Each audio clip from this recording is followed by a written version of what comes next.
Shalom à tous, j'espère que vous allez bien et que la journée débute très bien. Aujourd'hui c'est mercredi et mercredi c'est une exhortation en chant bien évidemment.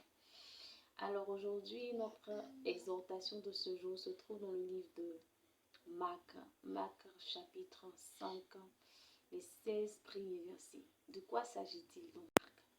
Il s'agit de l'histoire d'un fou. La Bible dit le fou de Gadara. Donc on ne mentionne pas son nom, on ne nous dit pas que ce monsieur-là s'appelle X ou Y, Jean ou Xavier. On nous dit que ce monsieur-là se nomme le fou de Gadara.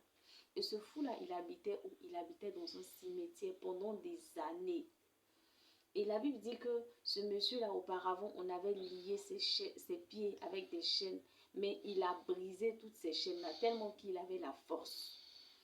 Et il était dans ce cimetière-là, criant nuit et jour, parlant seul. Mais ce monsieur-là, qu'est-ce qui va arriver un jour? Ce chant que je vais vous apprendre aujourd'hui, la Bible dit, ce chant dit plutôt, il y a un nom au-dessus de tout nom, dont la puissance apporte guérison.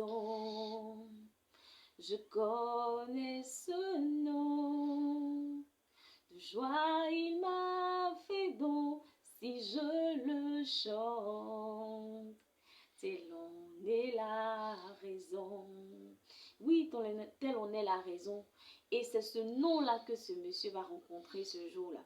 La Bible dit que lorsqu'il a vu Jésus-Christ de Nazareth, il a couru. Il est venu se prosterner. Il a demandé à Jésus, qu'a-t-il entre moi et toi? Ah! Ce jour-là, il est sorti du cimetière. Il est venu vers Jésus. Il s'est prosterné.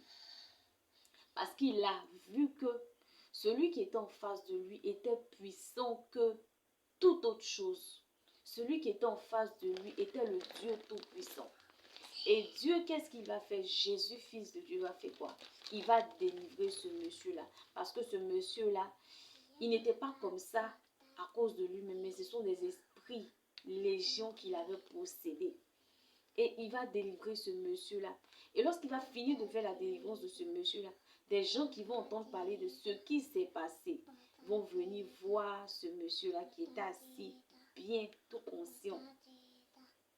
Ils n'arrivaient pas à croire. Ce monsieur qui était dans le cimetière pendant combien d'années? Comment est-ce qu'il a pu être normal en quelques minutes ou bien en quelques heures? C'est pour te dire ce matin, moi je ne sais pas quel esprit qui toi te fatigue. Peut-être que c'est un esprit de mari de nuit. Peut-être que c'est un esprit qui fait que tu te masturbes. Peut-être que c'est un esprit qui fait que tu commets l'adultère. Peut-être que c'est un esprit toi-même qui t'empêche aussi d'avancer.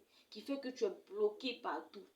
Regarde, lorsque ce monsieur a vu Jésus, il est venu se prosterner. Lorsque ce monsieur a vu Jésus, quelque chose a changé en lui. Pour dire que quel que soit le type d'esprit qui possède quelqu'un, c'est le nom de Jésus qui délivre la personne.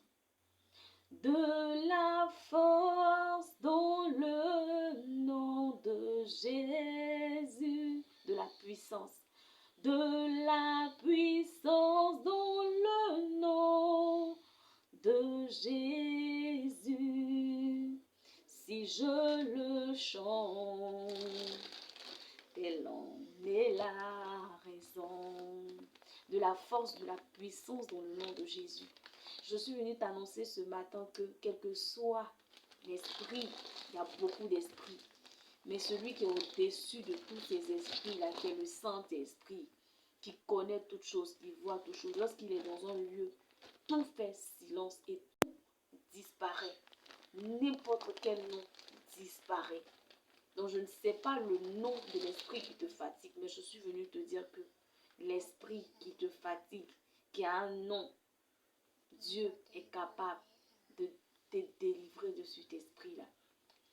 Parce que son nom est au-dessus de tous les noms. Si le fou de Gadara qui était dans un cimetière a été délivré en un seul jour, en quelques heures ou quelques minutes dont la Bible ne mentionne pas, ça veut dire que toi aussi, il peut te délivrer de cet esprit-là qui te fatigue ou fatiguer un membre de ta famille.